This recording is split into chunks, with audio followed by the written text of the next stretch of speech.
সেবা এলাকা পর্যবেক্ষণ ক্ষমতার অপব্যবহার করে দুর্নীতি ও প্রতারণার আশ্রয় নিয়ে ভুয়া কাগজপত্র দেখিয়ে ভুয়া প্রতিষ্ঠানের নামে ইসলামী ব্যাংক থেকে ১,০৭৭ কোটি টাকা ঋণ নেয় দেশের অন্যতম ব্যবসায়িক প্রতিষ্ঠান এসালম গ্রুপ। আওয়ামী লীগ সরকারের সময় দেয়া বড় আকারের এই ঋণ আদায় করতে না পারায় ব্যাংকটি আর্থিক সংকটে পড়ে। বিষয়টি নিয়ে দুর্নীতি দমন কমিশন অনুসন্ধান চালিয়ে এর সত্যতা পাওয়ায় একটি মামলা দায়ের করে।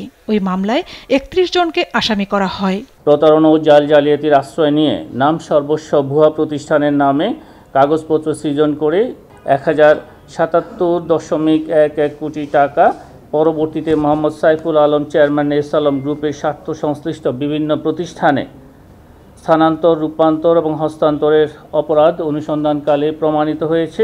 একই ব্যাংক থেকে বিধবা ভাতার জন্য রাখা বরাদ্দের টাকা আত্মসাতেরও অভিযোগ রয়েছে এসালম গ্রুপের বিরুদ্ধে। দুদক মহাপরিচালক জানান, এই অভিযোগে প্রতিষ্ঠানটির বিরুদ্ধে আরও একটি মামলা করা হয়েছে।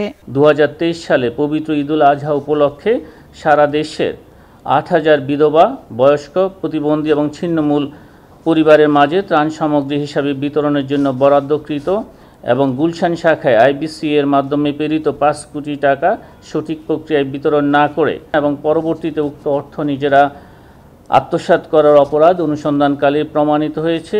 নিয়মিত সংবাদ ব্রিফিংয়ে আরও জানানো হয়, কর্ণফুলী টানেল প্রকল্পে অপ্রয়োজনীয় খরচ করে রাষ্ট্রের ৫৮৫ কোটি ২৯ লাখ টাকা আর্থিক ক্ষতি করার প্রমাণ পাওয়ায় সাবেক সড়ক পরিবহন ও সেতু মন্ত্রী ওবায়দুল কাদের সহ ৪ জনের বিরুদ্ধে মামলা করেছে দুদক। যে বিশেষজ্ঞ কমিটি ছিল নিজেরা তৈরি করেছে পিপিআর ২০০৬ লঙ্ঘন করে, তাদের সুপারিশও যে বিষয়গুলো ছিল না সেই সমস্ত বিষয় অন্তর্ভুক্ত করে ৫৯.৮০ মিলিয়ন ডলার এটা ব্যয় করা হয়েছে।